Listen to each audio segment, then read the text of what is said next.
Hey there, hi there, ho there, I am Shut Up James, and this is James Reviews. Now this is my spoiler review of Scream 2022. If you're looking for a non-spoiler review, click the link down below for my 60-second rundown. No spoilers, overall thoughts on the film there. What's to follow, warning, will have some spoilers. I won't go into super specific things because I want to keep this short, but I will be going into character arcs, deaths, the beginning, the middle, the end. So if you have not seen the movie, don't watch this. Now I'm gonna break this down to pros, cons, and then my final thoughts. So let's get into it. Pros: deputy, sheriff, not sheriff anymore, Dwight Riley. In my opinion, this is David Arquette's best performance of the franchise as this character. His portrayal is funny, sad, heroic, relevant still. He doesn't feel shoehorned into the film. Like, everything seemed natural.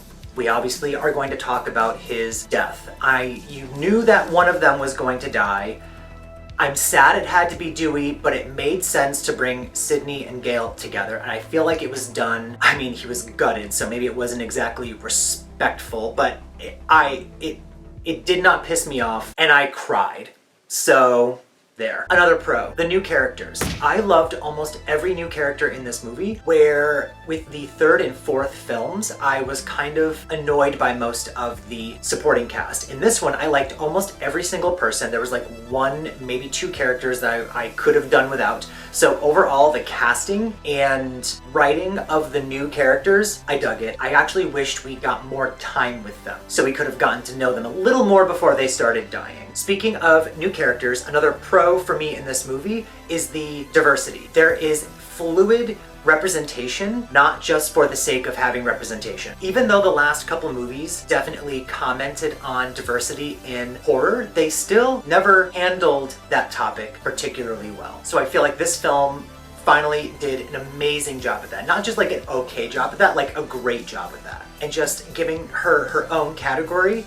Another pro, Jasmine Savoy Brown. Thank you. Start to finish, beginning, middle, end. Give me more of that character, please. Another pro. Thank you for bringing back Judy Hicks, and thank you for having her have a reason to exist in this story. Not only being the mother of a character that's directly involved in the friend group situation, but making her sheriff and giving her one of the best scenes of the movie. Loved her relationship with her son. The phone call in the car, thank you. And then to end it off with that surprise daytime kill was peak Scream everything. Another pro, the nostalgia factor was real. It was so well handled, like the throwbacks to the other films. Having the characters of the twins be niece and nephew of Randy and have Jasmine Savoy Brown's character basically be the new Randy. Loved it. But then his like shrine on the wall, fantastic. Bringing back his sister from the third movie, obviously again bringing back Judy Hicks from the fourth movie, acknowledging that Kirby survived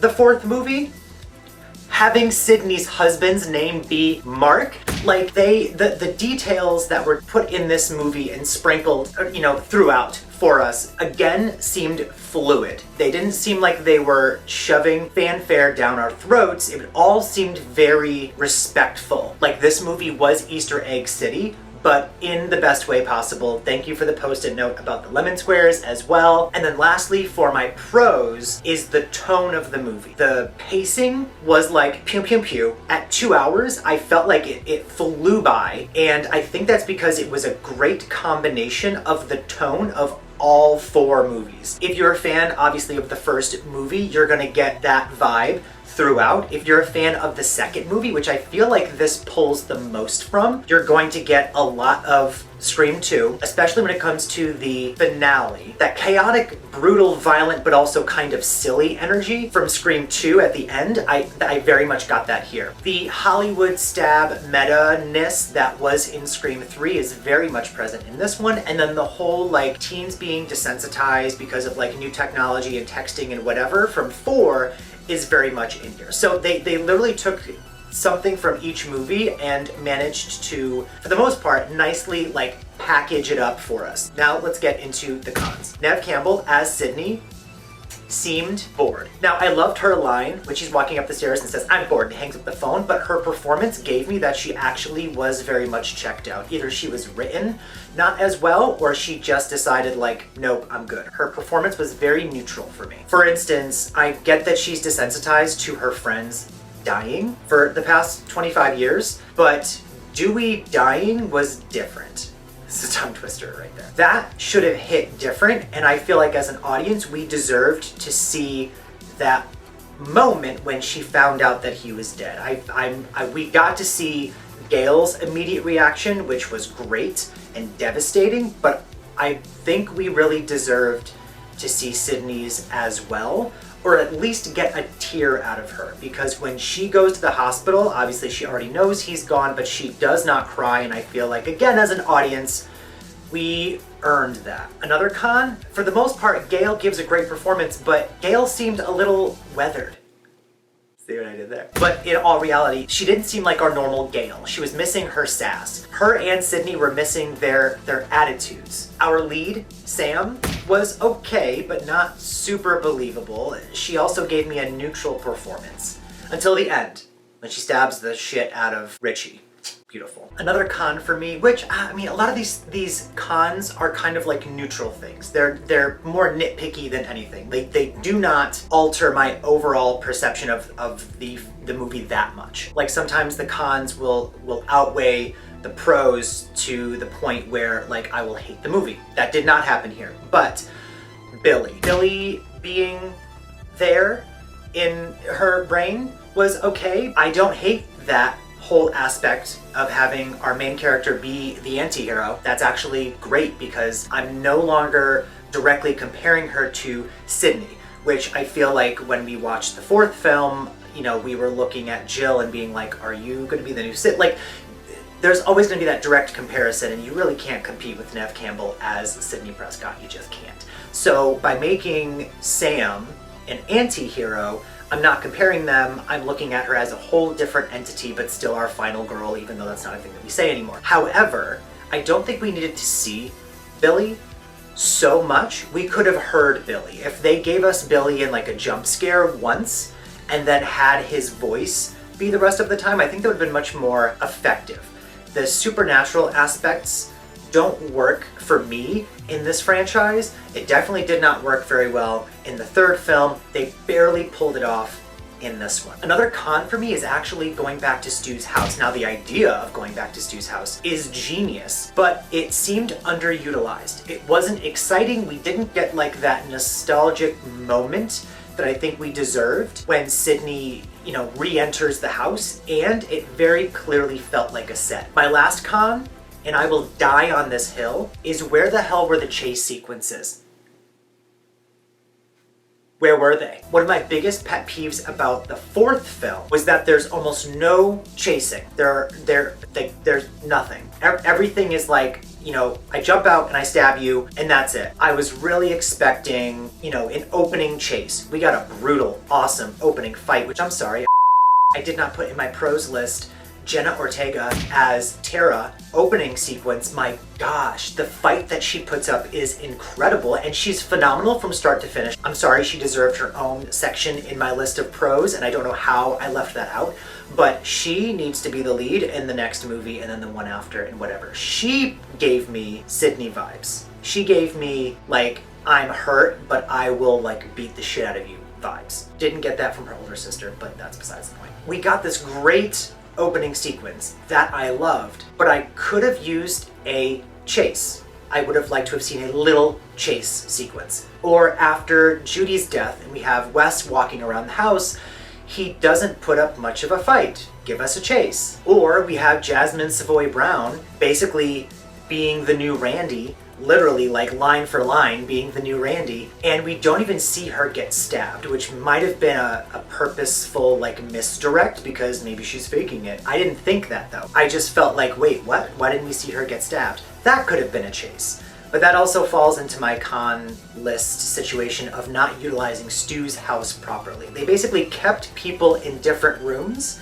Maybe COVID had something to do with that, but people didn't like run from room to room like they should have. Where in the first movie, you've got Sydney and Randy and like they are going from kitchen to this to that to whatever, which I felt like was much more realistic, and it felt staged in the new Scream movie. So like I wanted a chase. I want even like anyone, especially Sydney. Sydney should have been chased through a room of that house. I think we deserved that. I think I deserved that. Okay, and then lastly, my opinion on this keeps going up and down, so I'm gonna not say it's pro or a con, I'm gonna say I'm pretty neutral, but the reveal of the killers. Overall, loved Jack Quaid as Richie. Loved Richie. Funny, sarcastic, wasn't annoying, didn't seem forced. When he turns killer, it gave me Stu vibes, like the funny, weird, offbeat comic relief turns out to be a full-blown psycho and then still stays kind of like witty and sarcastic and funny. Awesome, loved that. Amber gave me killer vibes from Go. So when she was revealed to be the killer, I was like, oh, okay, I could see that. Like it wasn't like this big twist. The motive, I liked. It was different enough and it's relevant.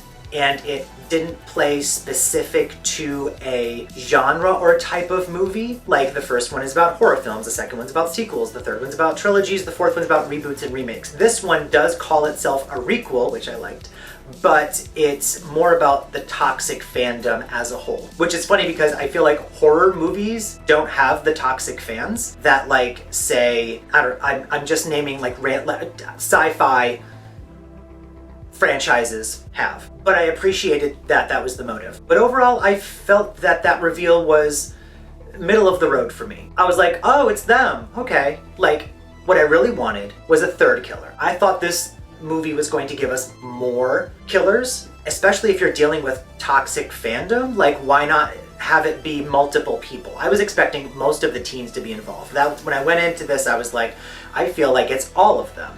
They're all part of it. Obviously, I can admit when I'm wrong. Good performances overall from the two killers. Like his great performance and her okay performance, neutral. So that's my list of pros and my list of cons for Scream 2022. Obviously, this is just my opinion, and honestly, my opinion is likely to change. When I first walked out of the theater, the feeling I had was this was an 8.5 out of 10.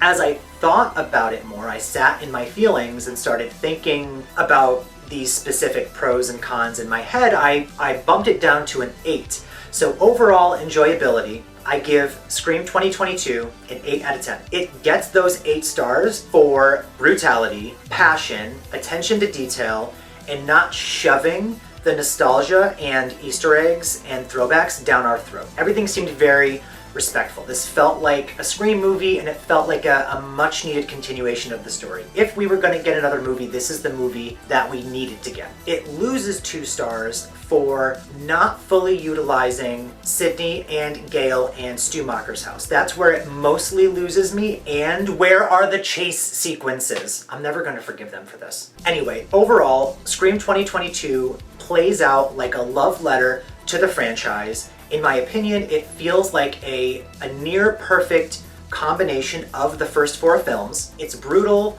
it's funny, it's meta. While there are certainly flaws, the pros outweigh the cons, in my opinion, respectfully bringing back the OG characters for the hardcore fans while still keeping it fresh and fun for new audiences. I would say it's the best entry since Scream 2.